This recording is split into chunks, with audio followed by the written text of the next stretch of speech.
দ্বিতীয় পত্র গুরুত্বপূর্ণ 4টি অধ্যায়। এমসিকিউ পার্ট 1 থেকে 4 মার্ক, পার্ট 2 থেকে 5 মার্ক, পার্ট 3 থেকে 4 মার্ক এবং পার্ট 4 থেকে 4 মার্ক, মোট 17 মার্ক বা তার চেয়েও বেশি আসতে পারে। সৃজনশীল পার্ট 1 থেকে 10 মার্ক, পার্ট 2 থেকে 10 মার্ক, পার্ট 3 থেকে 10 মার্ক এবং পার্ট 4 থেকে 10 মার্ক, মোট 40 মার্ক বা তার চেয়েও বেশি আসতে পারে। 100% নিশ্চয়তা। আসসালামুয়ালাইকুম, welcome back to Fahim teach center. আজকে আমি হিসাব বিজ্ঞান দ্বিতীয় পত্র ইজি শর্ট সাজেশন নিয়ে আলোচনা করব। তো আজকে আমাদের হিসাব বিজ্ঞান দ্বিতীয় পত্র ইজি শর্ট সাজেশনের মধ্যে 4টি গুরুত্বপূর্ণ অধ্যায় রেখেছি, যে অধ্যায়গুলো আপনাদের জন্য খুবই ইজি এবং 100% এক্সামে আসবে। এই প্রত্যাশা নিয়ে, এই চ্যালেঞ্জ নিয়ে আমি মূলত এই ভিডিওটা আপনাদের সামনে উপস্থাপনা করেছি। যদি আপনারা আমার ভিডিওটি দেখে থাকেন এবং এই 4টি অধ্যায় তাকে মনের মতো করে প্র্যাকটিস করে, ভালোভাবে প্র্যাকটিস করে এক্সাম হলে যান, অবশ্যই হিসাব বিজ্ঞানটা আপনার জন্য খুবই ভালো একটি এক্সাম হবে এবং বেস্ট একটি রেজাল্ট হবে আমি মনে করি। কারণ আমি বিগত 3 থেকে 4 বছর ধরে হিসাব বিজ্ঞান ডিপার্টমেন্টের বিভিন্ন ধরনের স্টুডেন্টদের সাথে জড়িয়ে আছি। সো তাদের মধ্যে বিভিন্ন ধরনের বিভিন্ন সময় প্রত্যেক বছরই আমি দেখে থাকি যে এই যে এইচএসসি স্টুডেন্টরা রয়েছে তাদেরকে যে এইচএসসি এক্সামটা হয়, মূলত সেই এক্সামে হিসাব বিজ্ঞানের যে অধ্যায়গুলো রয়েছে এই অধ্যায়গুলো থেকে প্রত্যেক বছরই প্রায় একই অধ্যায় থেকে বারবার এক্সাম করে থাকে, বারবার প্রশ্ন করে থাকে। কারণ এই অধ্যায়গুলো খুব ইম্পর্টেন্ট এবং এই অধ্যায়গুলো তেমন একটা কঠিনও নয়। সো যদি আপনি আপনার এক্সামে এই অধ্যায়টাকে, এই 4টি অধ্যায়গুলোকে ভালোভাবে প্র্যাকটিসে রাখেন, ভালোভাবে প্রিপারেশন করেন, অবশ্যই you will be success in your student life. Okay, so আর কথা না বাড়িয়ে আমরা আমাদের মূল ভিডিওর যে উদ্দেশ্য রয়েছে সেই উদ্দেশ্যে চলে যাই। সো আজকে আমাদের ভিডিওর উদ্দেশ্য ছিল যে হিসাব বিজ্ঞান দ্বিতীয় পত্রে যারা শর্টকাট সাজেশন নিয়ে ভাবছেন যে কীভাবে তারা এই সাবজেক্টটার প্রতি প্রিপেয়ার্ড হবেন, ভালোভাবে প্রিপারেশন নেবেন, কোন অধ্যায়গুলো পড়লে ভালো একটি রেজাল্ট করতে পারবেন এবং কোন অধ্যায়গুলো থেকে প্রশ্ন আসার সম্ভাবনা বেশি এবং কোন অধ্যায়গুলো মূলত ইজি হয়ে থাকে। সো এই যে প্রশ্নগুলো রয়েছে এই প্রশ্নগুলো যদি আপনার মাঝে থেকে থাকে তাহলে অবশ্যই আজকের ভিডিওটি আপনার জন্য। So no more talking, let's get started. First of all আমরা আমাদের গুরুত্বপূর্ণ 4টি অধ্যায়ের মধ্যে স্ক্রিনে সাবটাইটেলগুলো ফলো করবেন। স্ক্রিনে যে সাবটাইটেলগুলো দেওয়া থাকবে সেগুলো ফলো করবেন, নোট করার হলেও নোট করে রাখবেন অধ্যায়গুলো। ওকে, সো ফার্স্ট অফ অল আমরা যে বিষয়গুলো আলোচনা করব, যে সাবজেক্টের অধ্যায়গুলো নিয়ে আলোচনা করবো, সেগুলো হচ্ছে হিসাব বিজ্ঞান দ্বিতীয় পত্র ইজি শর্ট সাজেশন ফর 2022। সেই ইজি সাজেশনের মধ্যে আমরা গুরুত্বপূর্ণ 4টি অধ্যায় রেখেছি। ঠিক আছে, এই 4টি অধ্যায় কী কী, চলুন আমরা একটি করে অধ্যায়গুলা তুলে ধরি এবং সেই অধ্যায়গুলোর ডিটেলস আলোচনা করার চেষ্টা করি। ফার্স্ট অফ অল আমরা যে ইম্পর্টেন্ট অধ্যায়টি রেখেছি স্ক্রিনে দেখতে পাচ্ছেন, পার্ট নাম্বার 1, অংশীদারি ব্যবসায়ের হিসাব। অর্থাৎ হিসাব বিজ্ঞান দ্বিতীয় পত্র সাবজেক্টের একটি অধ্যায় রয়েছে যেটি হচ্ছে অংশীদারি ব্যবসায়ের হিসাবরক্ষণ পদ্ধতি। এই যে অধ্যায়টি আছে এই অধ্যায়টি আমরা আমাদের গুরুত্বপূর্ণ 4টি অধ্যায়ের প্রথমে রেখেছি, কারণ এই অধ্যায়টি খুব ইম্পর্ট্যান্ট এবং এই অধ্যায় থেকে অবশ্যই প্রশ্ন করে থাকবে এবং সৃজনশীল প্রশ্ন তো আসবেই মাস্ট। একটি অথবা ভাগ্য ভালো হলে দুটিও আসতে পারে, বাট একটি 100% আসবে, এটা নিশ্চিত থাকেন। সো যদি আপনি এই অধ্যায়টাকে ভালোভাবে প্রিপারেশন করে যান, ভালোভাবে প্র্যাকটিস করে যান, তাহলে অবশ্যই আপনি এই পার্ট থেকে দুটি প্রায় 10 অথবা 13 মার্ক পেতে পারেন। কারণ 3 মার্ক আমি যোগ করলাম বহু নির্বাচনী থেকে, এমসিকিউ 2 অথবা 3 মার্ক আসতে পারে। সো তাহলে বুঝতেই পারছেন যে এই পার্টটি কতটুকু গুরুত্বপূর্ণ আপনাদের এইচএসসি এক্সামের জন্য, কারণ এই পার্ট থেকে 10 মার্ক আসবে। সো এই পার্টের এবার আসুন যে সামান্য কিছু ইঙ্গিত দিয়ে যায় যে এই পার্ট থেকে কোন বিষয়গুলো আসতে পারে এবং এই পার্টের কোন বিষয়গুলো ইম্পর্ট্যান্ট, যেগুলো আমাদের পরীক্ষায় শেখা জরুরি। সো তার জন্য কী করবেন, আমরা প্রথম স্ক্রিনে দেখতে পাচ্ছেন যে এই পার্টটি হচ্ছে মূলত অংশীদারি ব্যবসায়, মানে কি 2জন অংশীদারের দ্বারা একটি ব্যবসায় গঠিত হওয়া। অর্থাৎ একটি ব্যবসায়ে 2জন মালিক থাকবে, 2জন অংশীদার থাকবে, কোনো সময় 3 জন থাকবে, 4 জন থাকবে, 5 জন থাকবে, এরকম। তো এইচএসসির স্টুডেন্টের জন্য মূলত প্রায় সময়ই 2জন অংশীদারি অথবা 3 জন, এই 3জন অথবা 2জন, এই দুটি পদ্ধতির মধ্যে যে কোনো একটি পদ্ধতির এক্সাম আসবে যে দুজন রহিম এবং করিম দুজন ব্যবসায়ী, অথবা রহিম, করিম এবং জাকির তিনজন ব্যবসায়ী। সো এই তিনজন অথবা দুজন এইরকম ব্যবসায় নিয়ে, মালিক নিয়ে একটি ব্যবসা গঠিত হবে, এবং এই ব্যবসায়ের যে হিসাবরক্ষণ পদ্ধতিগুলো রয়েছে, যে কীভাবে হিসাবে একজন অংশীদারের তার পাওনা কতটুকু, দ্বিতীয় অংশীদারের পাওনা কতটুকু এবং তৃতীয় অংশীদারের পাওনা কতটুকু, এই বিষয়গুলাই নির্ণয় করা, এই বিষয়গুলাই ভালোভাবে প্র্যাকটিস করে যেতে পারলে আপনিও এই পার্ট থেকে 10 মার্ক পাবেন। কারণ এই পার্টটি তুলনামূলক অন্যান্য পার্ট থেকে কিছু ইজি হয়ে থাকে, এবং এই পার্টের যে নিয়মগুলো রয়েছে অঙ্কগুলা, সেই নিয়মগুলা কিন্তু প্রত্যেকটা অংশীদারি ব্যবসায়ের হিসাবরক্ষণের ক্ষেত্রে একই হয়ে থাকে। সো যদি আপনি ভালোভাবে মনোযোগ সহকারে এই পার্টটাকে অ্যাটেনশন করতে পারেন, তাহলে এই পার্ট থেকে অবশ্যই আপনি 10 মার্ক আশা করতে পারেন, কারণ 100% এক্সামে এই পার্ট থেকে 10 মার্ক আসবে। সো কীভাবে এটি প্র্যাকটিস করবেন তা আপনার ব্যাপার, বাট যদি আপনার প্র্যাকটিস করতে প্রবলেম হয়, এই পার্টটা শিখতে প্রবলেম হয়, সো কমেন্ট করে জানাবেন। অবশ্যই এই পার্ট সম্পর্কে নতুন করে ভিডিও করব, এবং এই পার্টে যে ম্যাথগুলো রয়েছে, যে সমস্যার সমাধানগুলো রয়েছে, সেগুলো করার চেষ্টা করব, এবং ডিটেলসে আরও আলোচনা করবার চেষ্টা করব।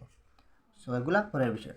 তো প্রথম অবস্থায় আমরা যে পার্টটি নিয়ে আলোচনা করেছিলাম সেটি হচ্ছে অংশীদারি ব্যবসায়ের হিসাবরক্ষণ পদ্ধতি, part number 1 is most important part for HSC exam 2022।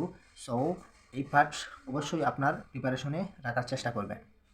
And then second যে পার্টটি আমাদের গুরুত্বপূর্ণ 4টি অধ্যায়ের মধ্যে রেখেছি, সেটি হচ্ছে যৌথ মূলধনী কোম্পানির মূলধন বা শেয়ার ইস্যু।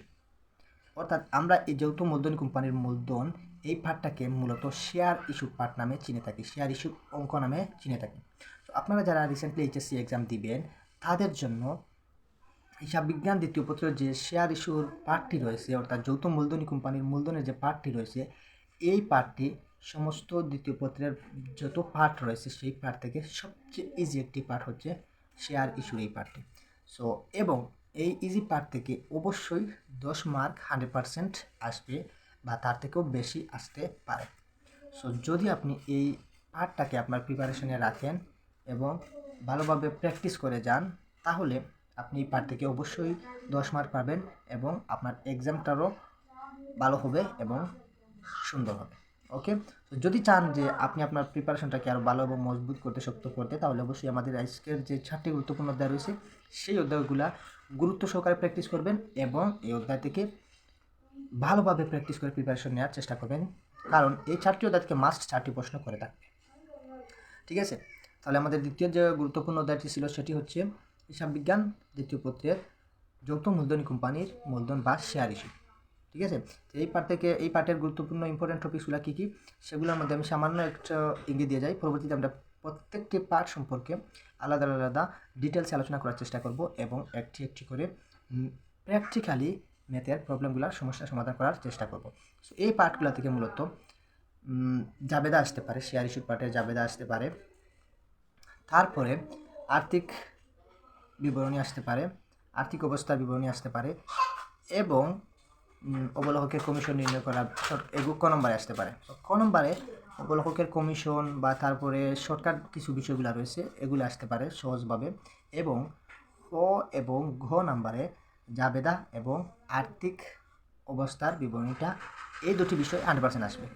সো খ এবং গ জাবেদা খুবই ইজি এই পার্টের, এবং আর্থিক যে বিবরণীটা, মানে এই যে শেয়ার ইস্যুর অঙ্কটি রয়েছে, এই অঙ্কটির আর্থিক অবস্থা কীভাবে, আর্থিক অবস্থায় এর প্রভাব ফেলবে, এই বিষয়গুলা আপনাকে ঘ নম্বরে দেখাতে হবে আর্থিক বিবরণীতে। ঠিক আছে, সো এগুলো খুবই ইজি, যদি আপনি এই অঙ্কগুলা করে থাকেন।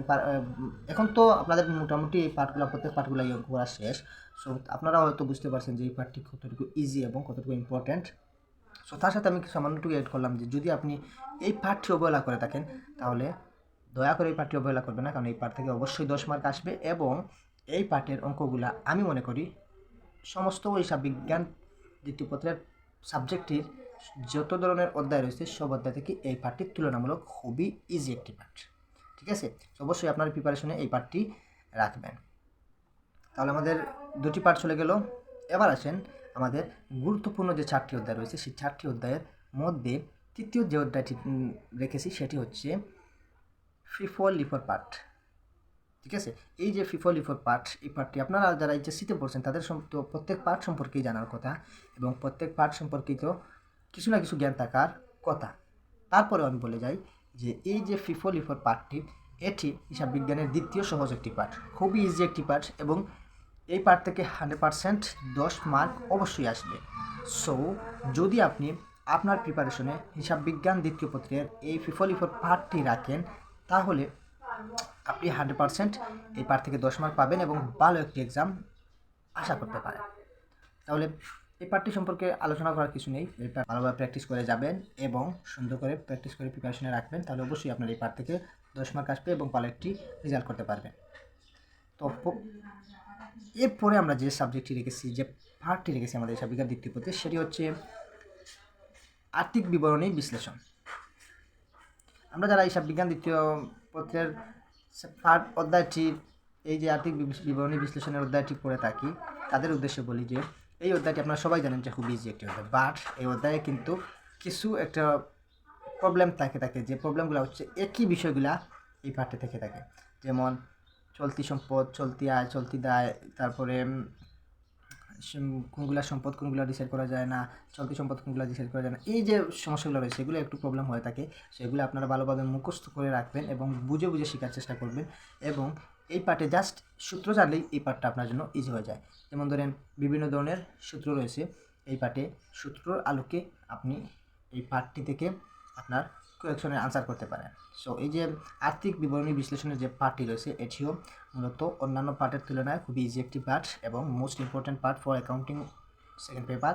সো তার জন্য আপনি আপনার প্রিপারেশনে যদি সেকেন্ড পার্টটি রাখে, এই যে আর্থিক বিবরণী বিশ্লেষণের পার্টটি রাখেন, জাস্ট সূত্র কিছু 10 থেকে 12টা সূত্র রয়েছে ইম্পর্ট্যান্ট, এই সূত্রগুলো যদি আপনি আয়ত্তে আনতে পারেন এবং চলতি সম্পদগুলো চিনতে পারেন, চলতি দায়গুলো চিনতে পারেন, এই বিষয়গুলো যদি চিনে রাখতে পারেন তাহলে আপনিও এই পার্ট থেকে অঙ্ক আসলে পারতে পারবেন। কারণ এই পার্টটি মূলত এই সূত্রের 10 থেকে 12টি সূত্রের মধ্যেই বারবার প্রশ্ন করে থাকে এবং মোটামুটি অন্যান্য পার্ট থেকে একটু ইজি পার্ট। সো আপনারা যারা এইচএসসি এক্সাম দিবেন তাদের জন্য এই যে আজকে আমি যে 4টি পার্ট নিয়ে আলোচনা করেছি, আমাদের স্ক্রিনে একটু ফলো করুন যে আমরা ফার্স্টে রেখেছিলাম অংশীদারি ব্যবসায়ের হিসাব, সেকেন্ড পার্ট রেখেছিলাম যৌথ মূলধন বা share issue, and then third পার্টে রেখেছিলাম আমরা ফিফো পার্ট এবং লাস্ট যে পার্টটি ছিল সেটি হচ্ছে আর্থিক বিবরণী বিশ্লেষণ।